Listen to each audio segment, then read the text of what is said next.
Guy who thinks that we've already committed a war crime in this country. Conservative MP and co-director of the International Centre of Justice for Palestinians, Crispin Blunt, has openly warned the Prime Minister that the UK could be legally complicit in war crimes in Gaza if it doesn't do more to restrain Israel in its bombardment of Gaza. And he's joining us live now from Surrey.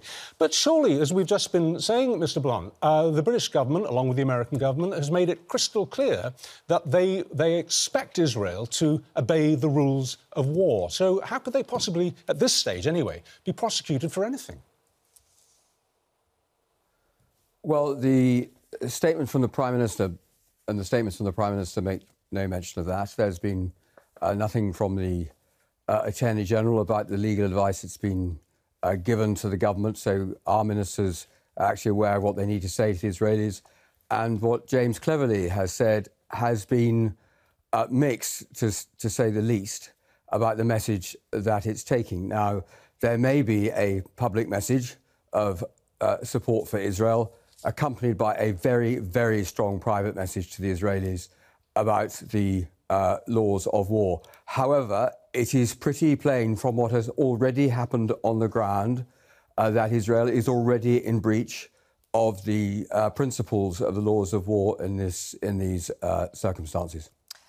James Cleverly on Laura Kuenssberg yesterday said that they are raising this with Israel. Let's have a listen. Israel does have the right to defend itself and protect itself from terrorist attacks from Hamas coming out of Gaza. And does that They do have a duty to minimise civilian casualties, and I've raised this in every conversation I've had with the Israeli government about this issue. Have an influence on the Israeli government, do you think, Crispin Blunt? Well, we don't know how strongly or otherwise that message is being put across. And certainly the evidence to date, there's no accounting for exactly what the Foreign Secretary has said in those conversations, but it will turn on what is said directly to the Israelis about whether or not the United Kingdom's message to Israel will have been taken by the Israelis as encouragement to go ahead with this operation. And as the evidence coming out of Gaza would suggest, that war crimes under the terms of the laws of war are already happening, that language doesn't appear to have had any effect yet. And it's essential for all of us that our ally Israel, our democratic ally, remains within the laws of war. That's what democracies do. It's what distinguishes us from dictatorships and administrations such as Hamas, who were then who had the command and control of that appalling operation 9 days ago. Crispin Blunt, That's can I just what differentiates us. Israel wants to root out and demolish Hamas. Do you think that that is a possibility? I mean, if you know, this is a country which suffered an absolutely horrific attack on its civilians, including defenceless babies, by Hamas. Is it, in your mind, a legitimate or even possible aim to root out Hamas? And how does Israel do that if Hamas shields itself with innocent Palestinian civilians? Well, the restraint on those who are going to obey the law are the restraints required under the laws of war. There is no line in there that says, well, you've got a very difficult task to do, that you set yourselves, therefore you can just obliterate everybody around the target you're going after. You're then in breach of the laws of distinction and proportionality, just for starters. But Israel what you also can't do is transfer 1.2 million... has said to civilians to move away from the targets. Yes, but you're not allowed to do that either, because you've seen all the consequences of people who are having treatment in hospital and the rest, and hospital directors, despite actually dreadful conditions in those hospitals, saying they can't just take people off ventilators and life support machines and the rest.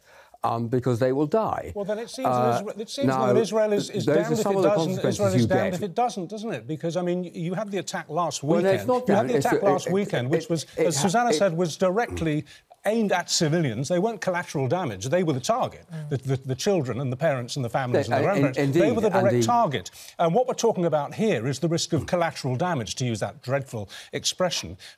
How can you expect Israel, when it strikes back, not to cause a degree of, quote, collateral damage? Well, that's when the test will come in as to whether the judgments being made were reasonable or not, and attempting to make sure that the targeting was of Hamas people. So there was distinction in the targeting, and there was proportionality in the carrying out of those operations. What's clear is with 2,800 or whatever it is casualties now out of Gaza, with an appalling number of children amongst that number, is that that's not the case, and they haven't begun yet in that sense of going after Hamas directly, and that they've now moving this vast number of people from one end of Gaza to the other. And meanwhile, there is a siege going on of Gaza where there's no water, no food, no power, and that is collective punishment of all the people inside Gaza. And that is not allowed either. Can I just ask, can I just go back to, because I began my question by asking whether it was even possible to root out and demolish Hamas. And I just wonder whether, you know, in your role as the co-director of the International Centre of Justice for Palestinians, can there be an unintended consequence here, which is that the opposite happens? That actually does support for Hamas actually consolidate or grow in an attempt to obliterate them? And we don't know, and we don't know which way that is going to go.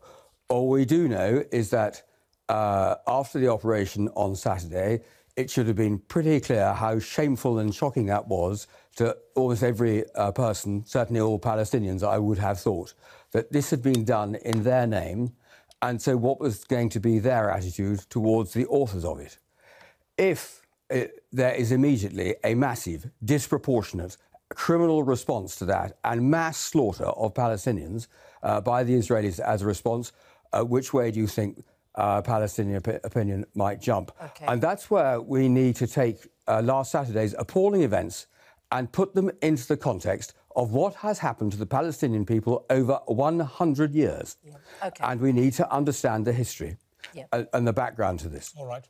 Thank you, Mr. Blunt, for a very interesting point of view, the potential prosecution of the British government. What do you think, guys? Well, what I think is that in the short term,